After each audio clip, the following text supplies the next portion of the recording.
नमस्कार, मैं वर्णिका और आप देख रहे हैं न्यूज लाइव।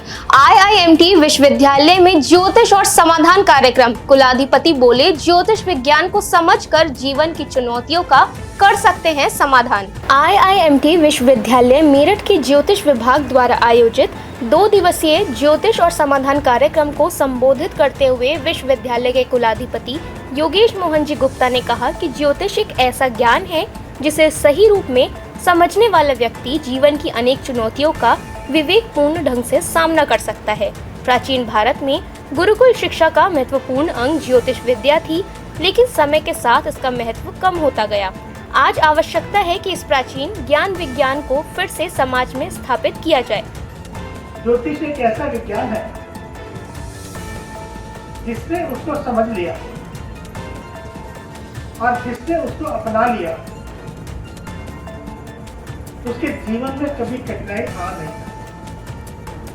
जैसे मैंने कहा कि अगर आपको एक अच्छा जीवन जीना है, हर व्यक्ति को ज्योतिष को सीखना अनिवार्य है कि इस कोर्स को करने के बाद जितना लाभ है, इकोनॉमिकली फाइनेंशियल जितना लाभ है, उतना लाभ किसी को भी करने के लिए समझने की बात है। सम्मान भी है और लाभ भी। डॉक्टर नंद किशोर पुरोहित जी, पूर्व मंत्री उत्तराखंड सरकार, ने कहा कि ज्योतिष निर्णय और गणना का विज्ञान है जो मानव जीवन के विभिन्न पक्षों को समझने में सहायक है। उन्होंने सुझाव दिया कि आईआईएमटी विश्वविद्यालय देश भर में ज्योतिष अध्ययन केंद्र स्थापित कर इस प्राचीन विद्या के प्रचार प्रसार में महत्वपूर्ण भूमिका निभा सकता है। आचार्य रमेश सोमवाल जी ने कहा कि आगामी 1.5 वर्ष केंद्र सरकार के लिए मुश्किलों भरे रहेंगे, लेकिन पीएम मोदी की कुंडली में पर्वत योग है जिससे वह अपना कार्यकाल पूर्ण करेंगे। ज्योतिष विभाग की डीन डॉक्टर आशा त्यागी ने कहा कि ज्योतिष विभाग ने अल्प समय में अपनी विशिष्ट पहचान स्थापित की है। विभाग के विद्यार्थियों को 100% कैंपस प्लेसमेंट प्राप्त हुआ है, जो विभाग की गुणवत्ता और उच्च कोटि के प्रशिक्षण का प्रमाण है। कार्यक्रम में देश भर से आए ज्योतिषाचार्यों ने व्यक्तिगत परामर्श भी प्रदान किया और विभाग के विद्यार्थियों ने कुंडली विश्लेषण के माध्यम से अपनी ज्योतिषीय प्रतिभा का प्रदर्शन करते हुए विभिन्न समस्याओं के समाधान प्रस्तुत किए। इस अवसर पर धर्मेंद्र कुमार बंसल जी फिरोजपुर, डॉक्टर एच.एस. रावत जी दिल्ली, आचार्य सागर जी गाजियाबाद, गुरु माँ उषा सिंह जी नोएडा, महामंडलेश्वर मीना सालवान जी दिल्ली, शिव साधिका माँ शिवरूपा जी दिल्ली, एस्ट्रो राजेश शर्मा जी दिल्ली, निदेशक प्रशासन doctor Sandeep Kumar, admission dean doctor संगीत वशिष्ठ, सहायक प्राध्यापक हिमशिखा बंसल आदि मौजूद रहे। संचालन एकता शर्मा ने किया। मेरठ में कांवड़ यात्रा की तैयारियां पूरी। जिलाधिकारी ने कहा, असामाजिक तत्वों पर होगी सख्त कार्रवाई। कांवड़ यात्रा को लेकर मेरठ जिला प्रशासन ने तैयारियों को अंतिम रूप दे दिया है। जिला प्रशासन के अनुसार आगामी 29 जुलाई से कांवड़ यात्रा का शुभारंभ होगा और अगले दिन 30 जुलाई से बड़ी संख्या में कांवड़िए हरिद्वार से गंगा जल लेकर मेरठ जनपद से होकर अपने गंतव्य की ओर रवाना होंगे। कांवड़ यात्रा को सुचारू रूप से संपन्न कराने के लिए सेक्टर मजिस्ट्रेट और जोनल मजिस्ट्रेट की तैनाती कर दी गई है और संवेदनशील क्षेत्रों में विशेष निगरानी रखी जा रही है। जिलाधिकारी डॉक्टर वीके सिंह ने कहा कि कांवड़ यात्रा में बाधा डालने वाले असामाजिक तत्वों की पहचान कर सख्त वैधानिक कार्रवाई की जाएगी। जिला प्रशासन ने स्पष्ट किया है कि कांवड़ मार्ग पर मांस की दुकानें संचालित नहीं होने दी जाएंगी और नियमों का उल्लंघन करने पर कठोर कार्रवाई होगी। बिना वैध लाइसेंस किसी भी व्यक्ति को कांवड़ मार्ग पर खाद्य सामग्री या अन्य सामान बेचने की अनुमति नहीं दी जाएगी। इसके अलावा डीजे को लेकर निर्धारित मानकों का इस वर्ष भी सख्ती से पालन कराया जाएगा। जिला प्रशासन के अनुसार ऐतिहासिक ओगढ़नाथ मंदिर में लगभग 5 लाख श्रद्धालुओं के जलाभिषेक करने की संभावना है। वहीं राजस्थान, हरियाणा, दिल्ली, मध्य प्रदेश और उत्तर प्रदेश के अन्य जनपदों की ओर जाने वाले लाखों कांवड़िए मेरठ से होकर गुजरेंगे। इसे देखते हुए प्रशासन ने सुरक्षा, यातायात व्यवस्था, स्वास्थ्य और अन्य आवश्यक व्यवस्थाओं को लेकर तैयारियों को अंतिम रूप दे दिया है। विपक्ष के हंगामे के बीच पेपर लीक से संबंधित परीक्षा संशोधन बिल लोकसभा में पेश। छात्रों की पिटाई मामले में चर्चा पर अड़ा विपक्ष। विपक्ष के हंगामे के बीच केंद्रीय मंत्री जितेंद्र सिंह ने लोकसभा में पेपर लीक से संबंधित लोक परीक्षा संशोधन बिल पेश कर दिया है। इस दौरान विपक्ष लगातार विरोध और नारेबाजी करता रहा। विपक्षी सांसदों ने मोदी शाह छात्रों से माफी मांगे के नारे लगाए। विपक्ष ने संसद के बाहर मकर द्वार पर भी प्रदर्शन किया। कांग्रेस सहित अन्य विपक्षी दलों के नेता नीट पेपर लीक और छात्रों पर हुई पुलिस कार्रवाई को लेकर सरकार से जवाब की मांग कर रहे थे। उधर पूर्व शिक्षा मंत्री धर्मेंद्र प्रधान इस्तीफे के बाद पहली बार संसद पहुंचे तो एनडीए सांसदों ने उन्हें शॉल और मिथिला पाग पहनाकर सम्मानित किया और संसद भवन के अंदर तक ले गए।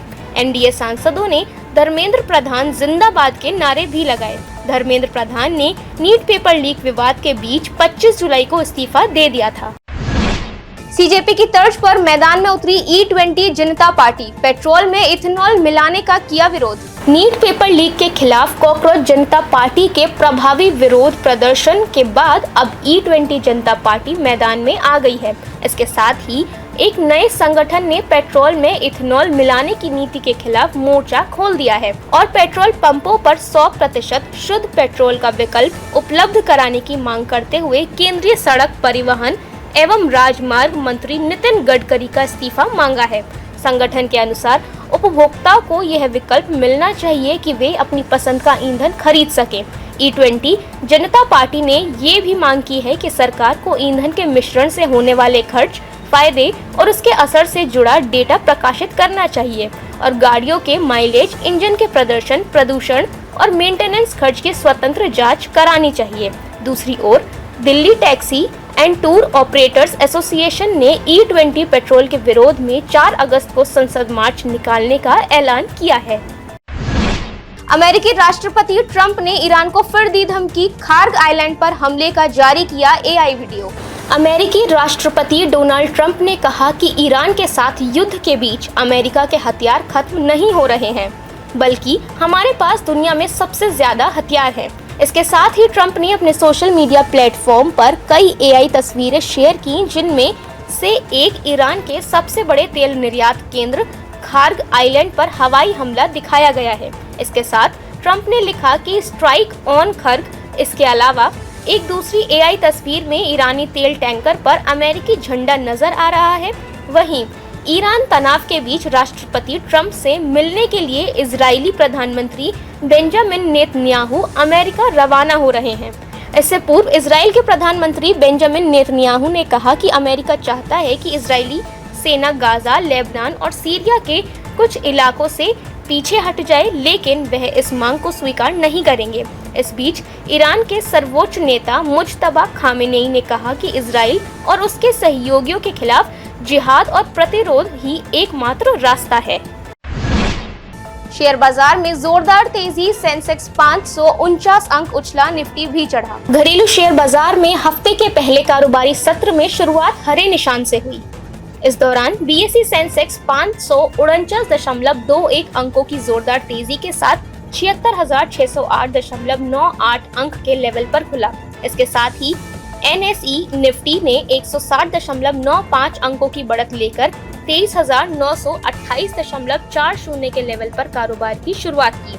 इस बीच सेंसेक्स की 30 में से 28 कंपनियों के शेयर बढ़त के साथ हरे निशान में खुले, जबकि सिर्फ 2 कंपनियों के शेयर गिरावट के साथ लाल निशान में नजर आए।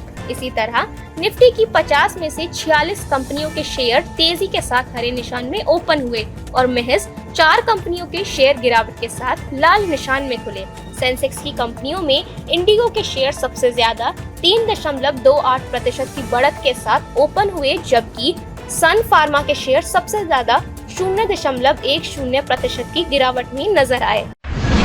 चांदी के भाव में 2,200 रुपए से ज्यादा की तेजी, 1.44 लाख के पार निकला सोना। सोने और चांदी ने पिछले हफ्ते की तेजी को बरकरार रखते हुए आज पॉजिटिव शुरुआत की। इस दौरान MCX पर चांदी 1% से ज्यादा, जबकि सोना 0.50% से ज्यादा की बढ़त लेकर ट्रेड करता रहा।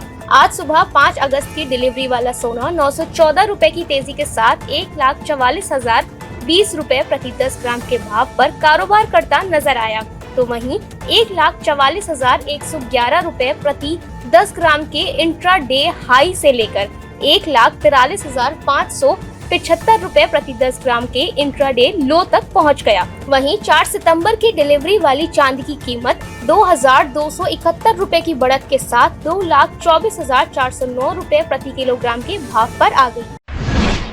आज के लिए बस इतना ही। कल फिर मिलेंगे देश और दुनिया से जुड़ी नई जानकारियों के साथ। तब तक के लिए देखते रहिए और सब्सक्राइब करिए IIMT मीडिया।